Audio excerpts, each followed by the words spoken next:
Je vais commencer par me présenter. Je suis Dr Montserrat Modia Trésor. Je suis gastro-entérologue, ça veut dire les spécialistes qui s'occupent de maladies du type digestif, du foie, du pancréas. Ça fait partie effectivement d'une branche de la médecine interne. Donc ici, nous sommes dans notre unité de gastro-entérologie où nous prenons en charge des patients pour des explorations, particulièrement les explorations d'endoscopie digestive. Pour faire simple, l'endoscopie, c'est quand on veut regarder à l'intérieur d'un tuyau, en médecine on dit d'une lumière.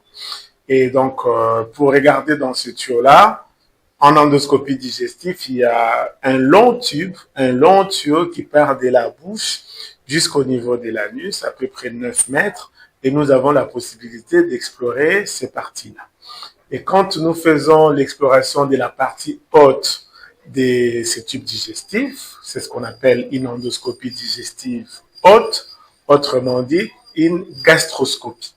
Tout comme nous pouvons faire une endoscopie digestive basse, ça c'est pour regarder surtout les gros intestins, le côlon, et la dernière partie de l'intestin grêle qu'on appelle l'iléon, ça c'est une endoscopie basse, qu'on appelle aussi coloscopie ou iléocoloscopie, quand on regarde aussi la dernière partie de l'intestin grêle. Donc ça, c'est globalement ce que nous faisons en endoscopie. Et pour ça, nous avons besoin un peu de ce matériel que vous voyez là. Donc nous avons ce qu'on appelle une colonne d'endoscopie qui a plusieurs parties. Vous avez un écran, une unité centrale. Nous avons d'ailleurs 3 unités centrales de génération différentes, des plus vieilles jusqu'aux générations plus récentes. Et nous avons un matériel d'appoint qu'on appelle une bistouri électrique. Ça nous permet surtout de faire ce qu'on appelle de l'endoscopie interventionnelle. À côté de ça, nous avons notre armoire où nous stockons les différentes sondes dont nous disposons. Évidemment, nous avons des sondes des gastroscopies, des sondes des coloscopies, et on a même une particularité, quelque chose qui est plutôt rare dans notre pays. Nous avons ce qu'on appelle un duodénoscope. Ça, c'est un appareil qui permet d'aller regarder la première partie de l'intestin grêle, juste après de l'estomac, qu'on appelle duodénoscope. Donc, cet examen-là est quand même un peu rare. C'est un des centres, vraiment un des seuls à pouvoir disposer d'une sonde pareille pour regarder la partie cette partie de l'intestin grêle. Donc, non seulement que nous pouvons faire ce qu'on appelle de l'endoscopie diagnostique, c'est-à-dire d'aller chercher des maladies, pour des gens qui ont des problèmes d'estomac, par exemple, on va regarder qu'est-ce qui se passe dans l'estomac, mais on a aussi la possibilité, surtout, de poser des gestes pendant ces examens. C'est ce que nous appelons une endoscopie interventionnelle. Par exemple, quelqu'un qui souffre d'une maladie de l'ésophage, qui est les tuyaux qui amènent des aliments de la bouche vers l'estomac, il peut arriver que ces tuyaux-là soient rétrécis. Parfois, avec notre endoscope et d'autres techniques, nous pouvons aller ouvrir le passage de manière à ce que l'alimentation soit rendue possible. Tout comme ce que nous voyons souvent des patients qui nous parviennent parce qu'ils ont ce qu'on appelle une hémorragie digestive. Donc, ils sont soit en train de vomir du sang ou avoir des saletés, des selles qui sont de coloration noire, autrement appelées du méléna. Donc, ces patients qui sont en hémorragie, si on ne fait pas une endoscopie qui permet d'arrêter l'hémorragie, ils peuvent malheureusement mourir. Donc, notre travail, c'est non seulement d'aller chercher la cause de l'hémorragie, mais surtout d'aller mettre en place un traitement qui puisse colmater, qui puisse faire arrêter les saignements et donc sauver les patients. Normalement, c'est à tout âge qu'on a besoin du gastro-entérologue, si bien que nous avons des collègues, des correspondants chez les pédiatres, qu'on appelle des gastropédiatres, qui voient les enfants parce qu'ils ont des maladies du type digestif. Mais nous, évidemment, on s'intéresse surtout aux adultes, même s'il nous arrive de voir aussi des enfants, parce que des gastropédiatres dans notre pays, il n'y en a pas encore beaucoup. Donc, on nous arrive de voir aussi des pédiatres. Donc, à tout âge. Les enfants, les adultes, comme des personnes beaucoup plus âgées. Est-ce que préventivement, on peut venir faire aussi des examens gastro En fait, ce qui est fait en prévention, et ça c'est recommandé sur le plan international, à partir d'un certain âge, sur le plan international, on dit qu'à partir de 50 ans, on doit pouvoir faire une coloscopie, ce que j'ai appelé avant une endoscopie basse, pour aller chercher des petites boules, des petites excroissances à l'intérieur du gros intestin, à l'intérieur du côlon. On sait que plus l'âge avance, plus on est à risque de développer ce genre de situations. Et ces excroissances, ces polypes, sont les débuts des cancers du côlon. Donc, des gens qui vont finir par faire des cancers du côlon ont commencé d'abord par avoir cette petite structure, ces petits polypes qu'on n'a pas diagnostiqués, et quand ça devient grave, ben, les gens viennent directement avec des cancers.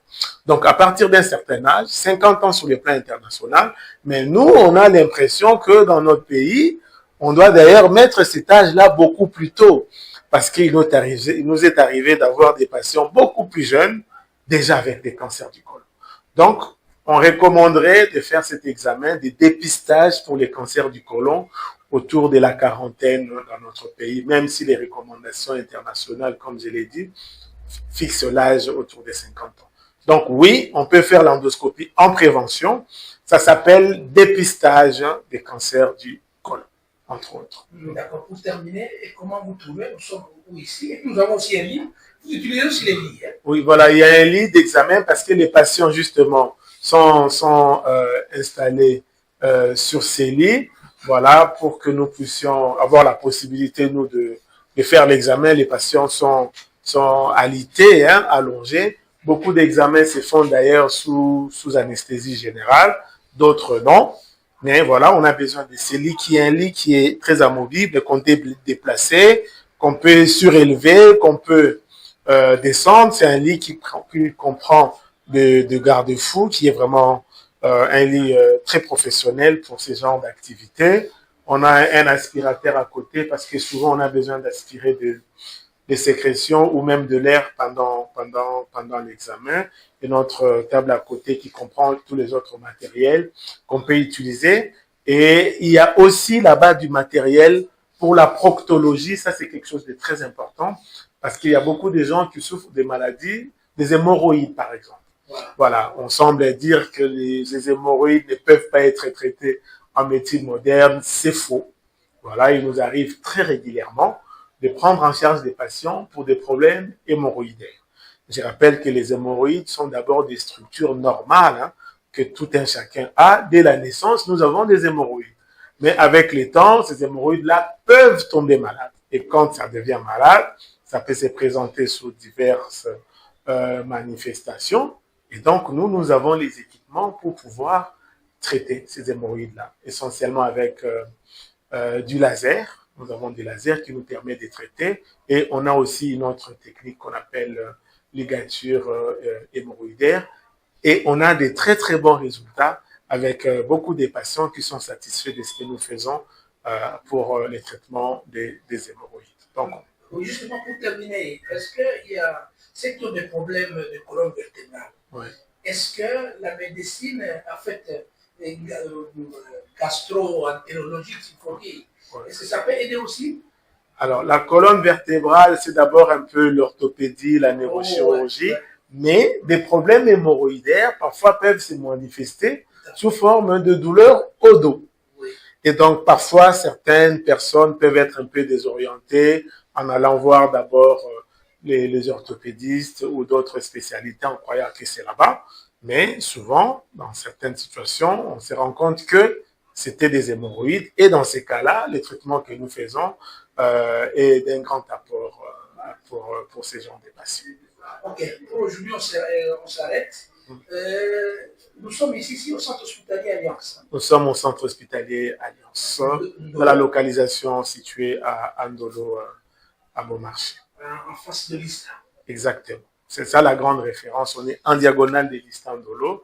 Et donc, nous pouvons vraiment vous aider à faire une prise en charge adéquate, spécialisée, pour des situations diverses, pour des gens qui souffrent d'estomac, pour des gens qui souffrent des problèmes des intestins, pour des gens qui souffrent des problèmes des hémorroïdes, pour des gens qui ont Même des des maladies du foie aussi. Oui, Et voilà. effectivement, parfois, la constipation peut cacher énormément de choses, mais ce sont des signes, des manifestations qui poussent les gens à venir nous voir. Et souvent, nous avons pu, grâce à Dieu, leur être utiles, trouver leurs problèmes et essayer d'y apporter la solution grâce à l'expertise que nous avons dans cette spécialité.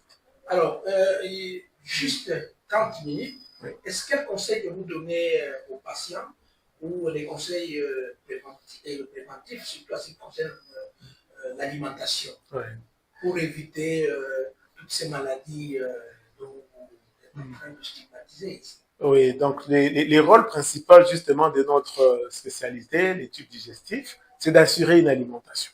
Voilà. Donc, si nous mangeons mal, eh bien, nous allons mettre en mal notre système digestif. Alors, le bon Dieu a voulu que l'alimentation soit la plus naturelle possible. C'est vraiment les conseils que nous pouvons donner. C'est pas des aliments ultra transformés, comme on dit. Tout ce qui peut être naturel, tout ce qui est bio, comme on dit souvent, c'est ce qu'il faut recommander. Voilà. Éviter les excès. Les excès, c'est quoi? L'excès de sel, l'excès de sucre, l'excès de graisse. C'est pas bon. Et privilégier tout ce qui est bio, c'est-à-dire beaucoup de fruits, beaucoup de légumes et surtout boire beaucoup d'eau parce que notre type digestif a aussi comme rôle de pouvoir absorber de l'eau, récupérer de l'eau que nous avons bu pour que ça ne puisse pas être perdu. Voilà. Donc, si nous n'avons pas déjà suffisamment d'eau dans le corps, nous ne buvons pas assez, ben, notre organisme, notre type digestif, notre côlon aura tendance à retenir les peu d'eau qu'il y a. Conséquence, on a des selles très dures. C'est comme ça que parfois les gens sont constipés, tout simplement parce qu'ils ne boivent pas suffisamment d'eau et les côlons récupèrent le peu d'eau qu'il y a. Donc, à la fin, on a des selles qui sont extrêmement dures. Et quand il y a besoin de faire des efforts pour éliminer des selles dures, ça peut être aussi les points de départ des hémorroïdes et d'autres situations pathologique dont nous avons. Donc, l'alimentation est quelque chose de très important qu'il faut gérer de manière convenable dans notre vie. Ok, on vous remercie. C'est moi qui vous remercie.